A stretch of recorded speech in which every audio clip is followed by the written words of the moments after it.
విఘ్నేశ్వర షణ్ముఖ పార్వతీ సమేత పరమేశ్వరాయ నమః. Ramadevi astro and vastu channel వీక్షిస్తున్న ప్రేక్షకులకు స్వాగతం. 2025 నూతన సంవత్సర శుభాకాంక్షలతో 2025 సంవత్సర రాశి ఫలాలు ఎలా ఉన్నాయో, చిన్న చిన్న పరిహారాలు ఏం చేసుకోవాలో చూద్దాం. 2025 సంవత్సరంలో గ్రహ సంచారం ఈ విధంగా ఉంది. మనం చెప్పుకునేవి సంవత్సర ఫలితాలు కనుక పెద్ద గ్రహాలైన గురువు, శని, రాహు, కేతువుల యుతి, స్థితి, గతుల ఆధారంగా ఫలితాలు ఉంటాయి. వృషభంలో సంచారం చేస్తున్న గురువు మే 15వ తేదీన మిథునంలోకి ప్రవేశిస్తాడు. కుంభంలో సంచరిస్తున్న శని మార్చి 29వ తేదీన మీనంలోకి ప్రవేశిస్తాడు.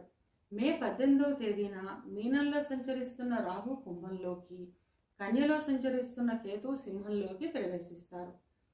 ఈ గ్రహస్థితిని ఆధారంగా చేసుకొని మీనరాశి వారికి 2025 సంవత్సర ఫలితాలు ఎలా ఉన్నాయో, చిన్న చిన్న పరిహారాలు ఏం చేసుకోవాలో చూద్దాం. పూర్వభద్ర 4వ పాదము, ఉత్తరాభద్ర 1, 2, 3, 4 పాదాలు, రేవతి 1, 2, 3, 4 పాదాలు కలిపి మీనరాశిలో ఉంటాయి. మీనరాశికి అధిపతి గురువు. మీనరాశి వారికి సంవత్సరం మిశ్రమ ఫలితాలు ఉంటాయి. మార్చి నెలలో వ్యయంలో సంచరిస్తున్న శని జన్మరాశిలోకి ప్రవేశిస్తాడు. తద్వారా శారీరక అనారోగ్యం, వైద్యం నిమిత్తం అధిక వ్యయం, శత్రువుల వల్ల ఇబ్బందులు, కష్టతరమైన దూర ప్రయాణాలు వంటి ఫలితాలు ఉంటాయి. మే నెలలో జన్మరాశిలో సంచరిస్తున్న రాహు వ్యయంలోకి ప్రవేశిస్తాడు. తద్వారా అధిక వ్యయం, కష్టతర ప్రయాణములు, చిక్కులు, చికాకులు ఉంటాయి. తృతీయంలో సంచరిస్తున్న గురువు మే నెలలో చతుర్థంలోకి ప్రవేశిస్తాడు.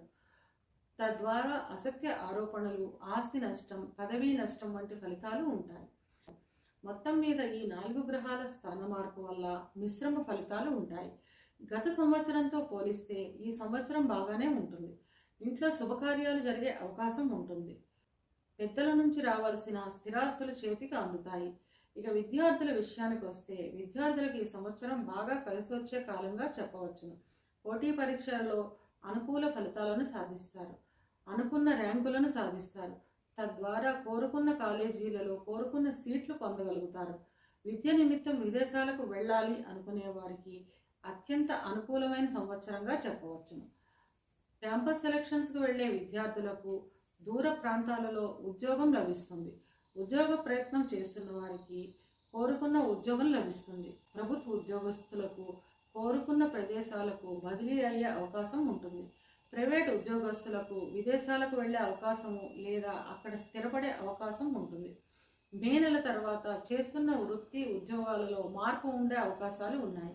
కాంట్రాక్ట్ ఉద్యోగస్తులకు ఈ సంవత్సరం పర్మనెంట్ అవుతుంది. ఇక వ్యాపారస్తుల విషయానికి వస్తే మే నెల తర్వాత రావు అనుకున్న బాకీలు వసూలు అవుతాయి. తద్వారా వ్యాపారాభివృద్ధి ఉంటుంది.